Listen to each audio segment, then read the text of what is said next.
প্রতি বছর SSC HSC result প্রকাশের পর দুই ধরনের চিত্র দেখা যায়। কেউ অতি উচ্ছ্বসিত হয়, কেউ অতি বেদনার্ত।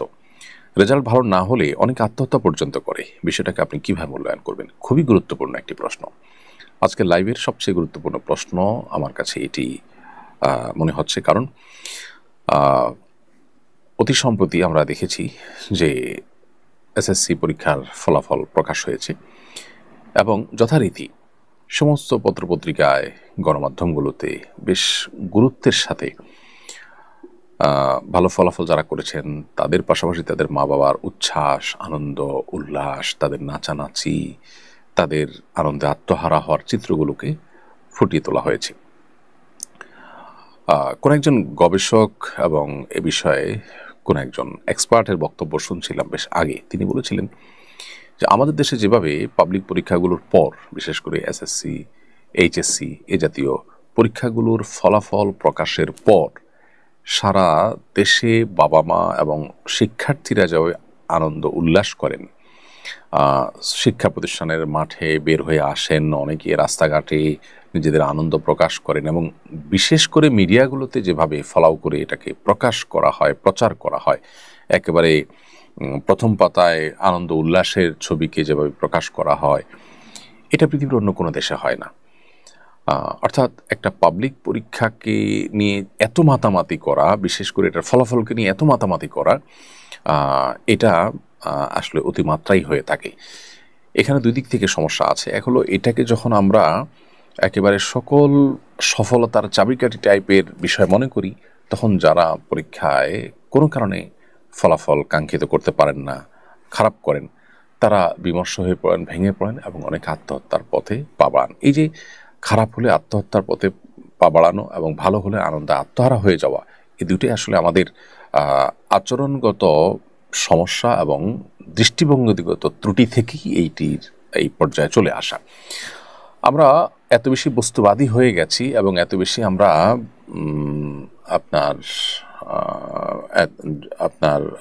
এত বেশি আমরা দুনিয়া পাগল হয়ে গেছি যে ক্যারিয়ারের জন্য একটা গুরুত্বপূর্ণ পরীক্ষা সন্দেহাতীতভাবে সেই পরীক্ষার ফলাফলকে আমরা এমনভাবে নিচ্ছি যে এটা আমার ডু অর ডাই এর মতো ব্যাপার। একজন ইমানদার, একজন পরকালে বিশ্বাসী, আখিরাতে বিশ্বাসী, একজন বাস্তববাদী মানুষ, তিনি জানেন যে এ ধরনের পরীক্ষায় ভালো ফলাফলের পরে তার চূড়ান্ত সুখ বা দুঃখ কিছুই নির্ভর করে না। আসলে প্রাথমিকভাবে এটা একটা সফলতা, সন্দেহাতীতভাবে এটা আনন্দের একটা কারণ, কিন্তু সে আনন্দে অতি উল্লসিত হওয়া এবং এটাকে নিয়ে অতি মাতামাতি করা কিংবা এটা নিয়ে ভেঙে একেবারে চুরমার হয়ে যাওয়া, এর কোনোটি কিন্তু আমাদের বিশ্বাসের সাথে সঙ্গতিপূর্ণ নয় এবং এটা বাস্তবতার সাথে সঙ্গতিপূর্ণ নয়। দেখুন, অনেকে আছেন যারা এসএসসি, এইচএসসিতে অনেক ভালো ফলাফল করেছেন কিন্তু জীবনে তেমন ভালো কোনো জায়গায় যেতে পারেননি, ক্যারিয়ারে ভালো কিছু করতে পারেননি। আবার এর বিপরীতে অনেকেই এসএসসি, এইচএসসি অথবা সমপর্যায়ের পরীক্ষাগুলোতে যথেষ্ট খারাপ করার পরও তাদের জীবনে অনেক ভালো জায়গায় যেতে পেরেছেন এবং এ ধরনের ঘটনা যে খুব রেয়ার ঘটে তা নয়, আমাদের আশেপাশে আমরা অহরহ দেখতে পাবো। তাহলে এইটাকে, বিশেষ করে আমাদের সন্তানদেরকে এটাই জীবনের একেবারে ডুয়ার ডায়ের মতো ব্যাপার এটাকে বানিয়ে ফেলা, এই জায়গাটিতে আমাদের বোধ হয় একটু পরিবর্তন আনা দরকার, একটু সংশোধনী আনা দরকার। তা না হলে আমরা যেটা দেখতে পাচ্ছি যে এইটাকে ঘিরে দেখা যায় যে সন্তানরা নিজেদের দিন, তাদের নীতি নৈতিকতা, তাদের আদর্শ সব কিছু ভুলে শুধুমাত্র এটাকে ঘিরে তাদের সব কিছু গড়ে তোলেন। অর্থাৎ বাবা মার কাছেও সন্তান জিপিএ 5 পেয়েছেন কিনা সেটা গুরুত্বপূর্ণ, মানুষ হিসেবে সে জিপিএ 5 পাওয়ার মতো কিনা, মানুষ হিসেবে সে প্লাস পাওয়ার মতো কিনা বা পাচ্ছে কিনা, সেটা দেখার কোনো চিন্তা মা বাবার মাথায় থাকে না।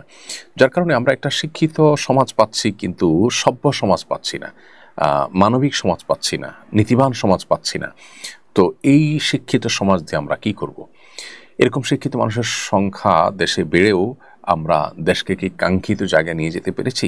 আমার দেশে চুরি, দুর্নীতি, 2 নম্বরি এই কাজগুলো কি কমছে না দিন দিন আরও বাড়ছে? অতএব এই জায়গাটাতে আমাদের মনোযোগ দেওয়া দরকার। কোনো পাবলিক পরীক্ষা হোক বা অন্য কোনো কিছু হোক, এগুলোকে ঘিরে আনন্দে আত্মহারা হয়ে যাওয়া এটা আমাদের আখিরাতের প্রতি বিশ্বাসের সাথে সঙ্গতিপূর্ণ নয়। আমরা আমাদের পরিবারের সন্তানদেরকে বলে দিব তোমরা পড়ালেখা করবে মনোযোগের সাথে, তাদেরকে আমরা সময় দিব, তাদেরকে আমরা ফলো আপে রাখবো যাতে তারা বিপদগামিতার পথে না যায়, সময় নষ্ট যেন না করে, তারা যেন পড়ালেখা করে। কিন্তু কোনো কারণে যদি পরীক্ষা খারাপ হয় তাহলে সেক্ষেত্রে তাদেরকে আমাদের বুকে ঠাঁই দিতে আমরা কার্পণ্য করব না। তাদেরকে ভৎসনা করে, তাদেরকে কোণঠাসা করে ফেলা এবং অন্য সন্তানদের সাথে, অন্য ছেলে মেয়েদের সাথে, অন্য শিক্ষার্থীদের সাথে, অন্য ঘরের ছেলে মেয়েদের সাথে তাদেরকে কম্পেয়ার করে তাদেরকে এক ধরনের যুদ্ধের মধ্যে নামিয়ে দেওয়া, এটা একেবারে অনুচিত। আমরা নিজেরা টাকা পয়সা মেশিন হিসেবে নিজেদেরকে বিবেচনা করি এবং সন্তানদেরকেও টাকা পয়সা মেশিন বানানোর জন্যই মূলত কাজগুলো করি। এই অতি ক্যারিয়ার ভাবনা আমাদের সে ভেতরকার বস্তুবাদের একটা চরম যে দুরবস্থা আমাদের ভেতরে বিরাজ করছে সেটাকে শুধুমাত্র প্রকাশ করে। বিধায় আমার মনে হয় এই জায়গাগুলোতে আমাদের নতুন করে ভাববার যথেষ্ট সুযোগ আছে যে এটা আমার সন্তানের জীবন মরণের মতো কোনো বিষয় নয়। সন্তান মানুষের মতো মানুষ হচ্ছে কিনা, সে নীতিবান হচ্ছে কিনা, সে সঠিক পথে আছে কিনা, সে আল্লাভীরু হচ্ছে কিনা, সে মানবিক হচ্ছে কিনা, তার ভিতরে মানবিক গুণাগুলি আছে কিনা, সেগুলোর পাশাপাশি সে এই একাডেমিক পড়াশোনা যেন ভালো করতে পারে সে চেষ্টা তার মধ্যে আছে কিনা, এগুলো আমরা দেখবো ইনশাআল্লাহ। এর বাইরে যদি সে উল্টাপাল্টা কোনো পথে চলে যায় তাহলে সেটা হবে আমার মাথা ব্যথার সবচেয়ে বড় কারণ। তো আশা করি যে আমাদের দৃষ্টিভঙ্গিটাকে আমরা পরিবর্তন করার চেষ্টা করব। তা না হলে আমাদের শিক্ষার্থীদেরকে, আমাদের তরুণদেরকে আমরা জাস্ট একটা প্লাস্টিকের জীবন উপহার দিলাম। তাদেরকে আমরা তথাকথিত ক্যারিয়ার নামে তাদেরকে একটা পাইপলাইনে দিয়ে আমরা প্রবেশ করে দিলাম, যেটা উন্নত পৃথিবীতে আমরা দেখতে পাচ্ছি যে ছেলেমেয়েরা প্রত্যেকেই যেন ওই বাবার মতোই খাওয়া পড়া এবং দুনিয়াতে বেঁচে থাকার জন্যই আসছেন, ক্যারিয়ারের জন্যই আসছেন। তাদের মধ্যে নীতি নৈতিকতা, আদর্শ, আল্লাভীরুতা, আল্লাহর কাছে জবাবদিহিতা, ঈমান, ইসলাম, আকিদা, বিশ্বাস, আখলাক, এই বিষয়গুলো তাদের কাছে একেবারেই গুরুত্বহীন বিষয়। তো তাদের মতো লাইফ আমরা যদি কামনা না করি তাহলে সেক্ষেত্রে আমাদেরকে অবশ্যই এই জায়গাটাতে ব্যালেন্স করতে হবে এবং অতি উল্লাস এবং অতি বেদনাহত হওয়া এর কোনোটা ইসলামের সাথে যায় না। আল্লাহ তাআলা বলেছেন যে আল্লাহ তাআলা ইন্নাহু লা ইউহিব্বুল ফারিহিন, অতি উল্লাসিত হওয়া মানুষগুলোকে আল্লাহ যেরকম পছন্দ করেন না, ঠিক একইভাবে আল্লাহ বলেছেন লা তাকনাতু মির রাহমাতিল্লাহ, আল্লাহর রহমত থেকে নিরাশ হয়েও না। আল্লাহ বলেছেন ওয়ালা ইয়াইআস মির রাউহিল্লাহি ইল্লাল কওমুল কাফিরুন, আল্লাহর রহমত থেকে নিরাশ হয়ে একেবারে হতাশ হয়ে ভেঙে পড়া এটা কাফিরদের চরিত্র। ইমানদার দেয়ালে পিঠ ঠেকে যাওয়ার পরও তিনি আল্লাহর প্রতি আশা হারাবেন না।